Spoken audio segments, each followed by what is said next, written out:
Matapos ang pagpanaw ni Antipolis City 2nd District Representative Romeo Acop noong Disyembre ng nakaraang taon, na bakante na nito ang posisyon kaya ang COMELEC nakatuon na sa pagsasagawa ng special election kahit wala pa ang resolusyon ng Kamara para sa pagsasagawa ng halalan. Humiling din ito ng dagdag na pondo sa Office of the President para sa gagawing eleksyon sa Marso 14. Narito ang balita ni Margot Gonzalez. Magsasagawa na ng special elections ang Commission on Elections sa COMELEC sa ikalawang distrito ng Antipolis City matapos mabakante ng namayapang si Romeo Acop ang posisyon. Yan ay kahit wala pang declaration of vacancy ang Kamara at resolusyon na nag-uutos sa COMELEC na magsagawa ng special elections. Depensa ni COMELEC Chairman Attorney George Garcia, batay sa saligang batas, kailangan magsagawa ng special elections sa komisyon kapag may nabakanting posisyon sa Kongreso. Ayon naman sa isang SC decision sa Hagedorn versus COMELEC, hindi anya kakailanganin ng poll party ang isang resolusyon mula sa House of Representatives sa pagsasagawa ng special elections. Sumulat na ang COMELEC kay House Speaker Bogie D at sinabing hindi na nila mahihintay ang ilalabas nitong resolusyon.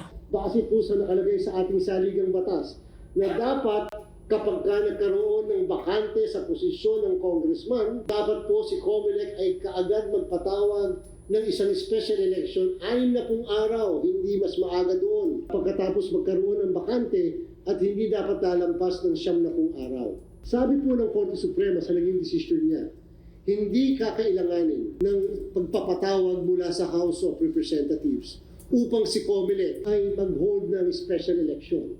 Sabi po ng Korte Suprema, kami ay kinakailangan mag-relay lamang sa news reports mula sa telebisyon, sa radyo o dyaryo na hindi nakakailanganin pa ng isang resolusyon mula sa House of Representatives. Sinabi pa ng Korte Suprema na ito ay isang mandato ng COMELEC na mandatory. Ibig sabihin, wala kaming choice kung hindi isagawa ang halalan. Sa kasalukuyan, nasa 11 milyong piso lang ang naaprobahang budget para sa pagsasagawa ng special election sa 2026 at ayon kay Garcia, hihirit sila ng karagdagang pondo sa Office of the President. Tinatayang nasa mahigit 98 million pesos daw ang kakailanganin nila para sa pagsasagawa ng naturang halalan. Sapagkat ang 2nd District ng Antipolo ay may kulang-kulang na 300,000 na mga botante. Pinakamalaki po siya sa lahat ng distrito sa buong Pilipinas. So dahil po dyan, kakailanganin nyo na mas mataas at mas malaking budget.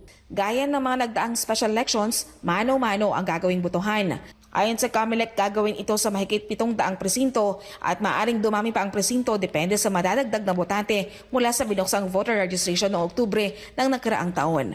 Nagpalabas na rin ng calendar of activities ang COMELEC gaya ng para sa filing ng Certificate of Candidacy, election period, campaign period at gun ban. Ang special elections ay itinakda sa March 14, araw ng Sabado kung saan walang pasok ang mga bata dahil ang mga paaralan ng mga ito ang gagawing presinto. Para sa Diyos at Pilipinas kumahal, Margot Gonzalez, SMNI News.